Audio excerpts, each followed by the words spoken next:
Well, thousands of auto workers in Windsor are at home this morning instead of work on the first day of the two-week shutdown at one of Ontario's largest auto operations, the Windsor Stellantis auto plant. Now, the closure is a direct result, we know, of President Trump's U.S. tariffs. The plant's union says that 6,000 members received temporary layoff notices at both assembly plants and parts manufacturers. For more on how workers are reacting and next steps, we're joined this morning by James Stewart, president of Unifor Local 444. James, good morning to you. Morning.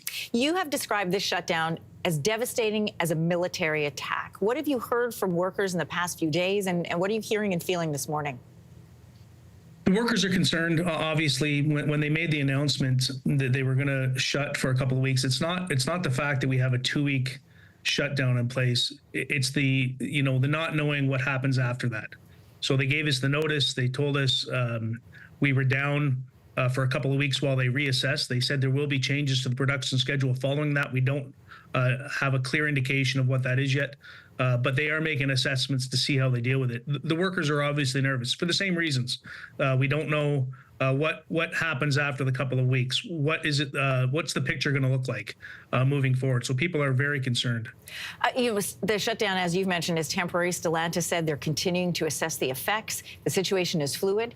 What are you hearing from Stellantis about next steps, other than that they're just assessing? That's what we're hearing. We've been clear with them, met with them. Our national union, along with government officials, have been talking to them, trying to make sure they know from our perspective they have to remain committed to Canada, which they're receptive to. They understand our position, and they're not saying that they're getting out of the Canadian business. However, these tariffs will play a role in future decisions. There's no doubt about that. Yeah, let's talk about future decisions. Even when this plant reopens, Trump's tariffs are going to make lasting changes, as you point out, to the way automobiles are manufactured in both countries.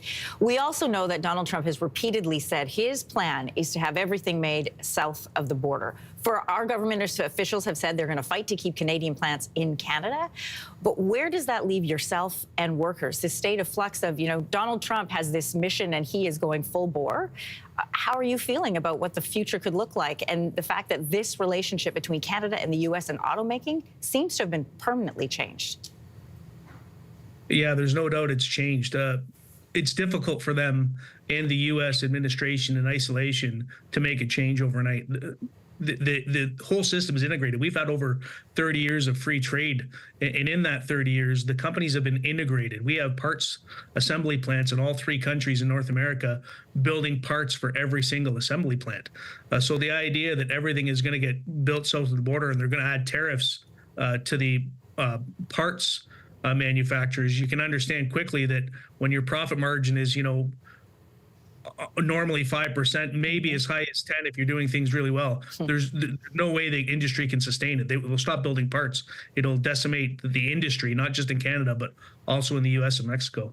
In this time, James, not only this 2-week stoppage, but as you say, this waiting and this unknowing of what happens after that, what kind of support is being offered to workers both today and in the future? We're meeting, that's a difficult question. We're meeting with the different levels of government, the Ford government in Ontario, the Carney government on a Canadian level. We're having a lot of discussions about how they need to protect the industry, what they can do to make sure the industry lasts through this turmoil. And second to that, making sure there's supports for workers as they go through this change. It's not just in Windsor. This could affect Brampton. This could affect other facilities. So we have to make sure the government's on board, first of all, protecting the industry and the workers, and then figuring out a long-term strategy. I think the government has to keep working towards talking with the counterparts in the U.S. and finding resolves to eliminate these tariffs. Really quickly, James, for people who may not be aware, what is being offered to the Stellantis plant workers? Is there a payment coming? Like, how are they going to be making their payments? What are they doing for money, for cash in the next couple of weeks? So the Windsor assembly plant in isolation has EI benefits that come in, and they have a supplementary unemployment benefit. It gets them up in around 65% of their wages. The feeder system, which is far larger than the plant, most of those facilities will be going on EI benefits, and hopefully they can, pay some of their bills and feed their families for the short term. But an extended layoff would be devastating to both. James Stewart, president of Unifor Local 444, I want to thank you for joining us on what is a devastating morning, not just for that community, but on a closer level to workers as well. Thanks so much. Thanks for having me. If you like that video, make sure to subscribe to the Your Morning YouTube feed, where you can find all kinds of new content posted every weekday morning.